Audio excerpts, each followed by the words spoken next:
I'm just going to show, this is our kind of like too long, don't read action plan for people so they can kind of see what our main things are. And this will give people just an ability to kind of see our main issues, and then we have some bullet points, but also so people know there's more. There is a more detailed plan that is in our actual platform document that I linked above. I'll repost that here in a moment. But anyway, so our big thing, we really feel across all of our experience that staff needs to be accountable to us. And they work for nurses above all else. And we want to make sure that people, we need to look into how CNA has been running, particularly since the pandemic, because it seems as though the union got off track and we want to get things back on track.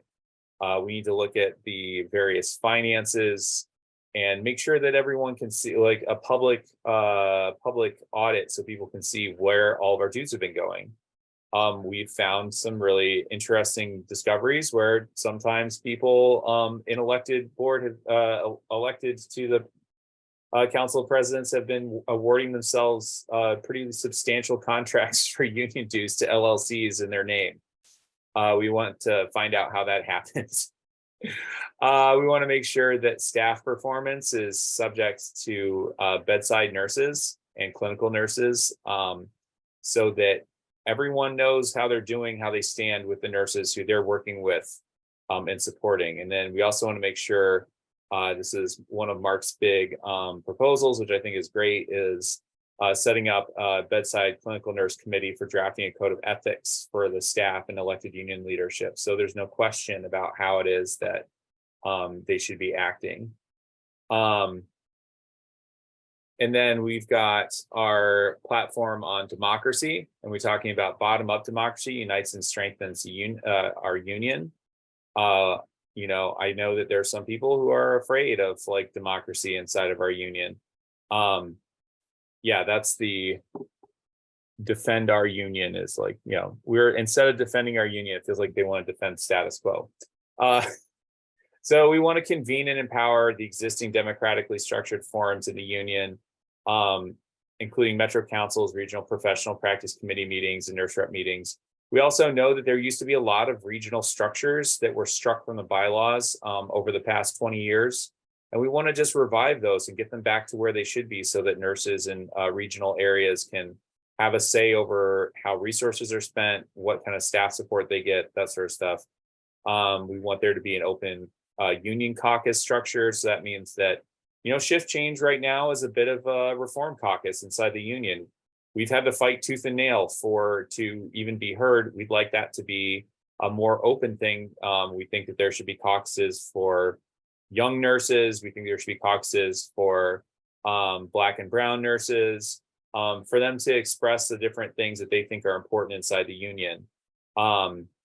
We also want to organize regional conventions to prep for a constitutional convention for the democratic restructuring of the union, because we believe that we'll have to go through a process where we propose rebuilding how the regional structures work in the union and making that like an official thing so that everyone can actually participate meaningfully.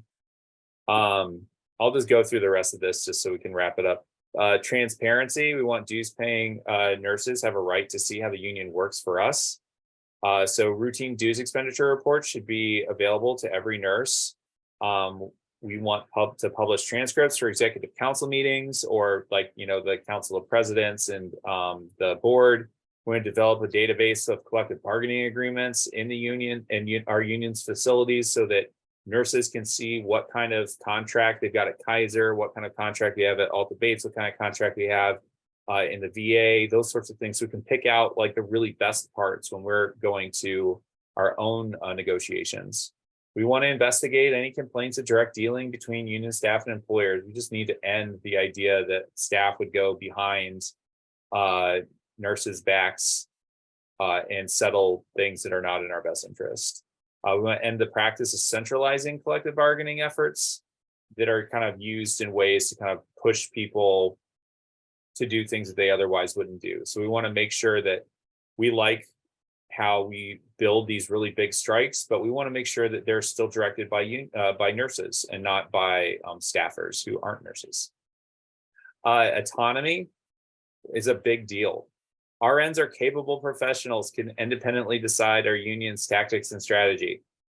We think that if dues paying members need to have a member meeting without staff, that should be that should be something that our union doesn't fight.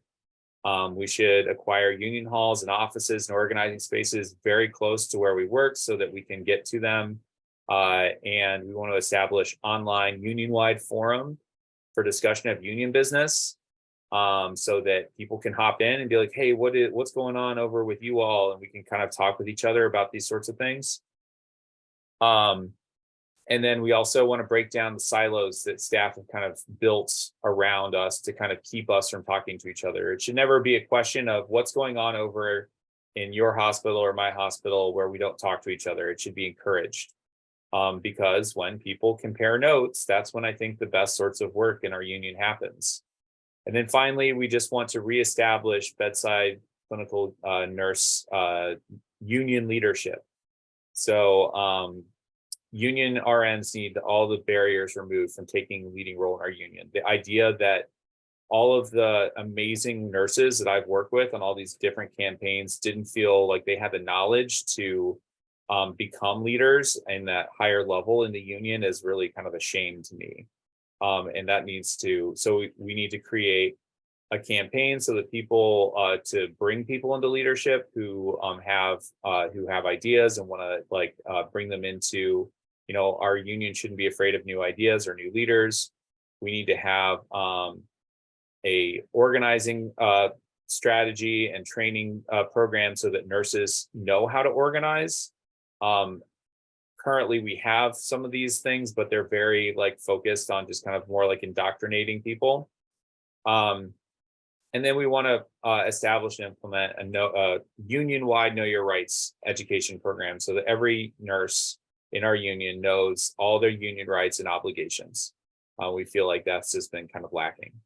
So that's pretty much it for the main part of the action plan.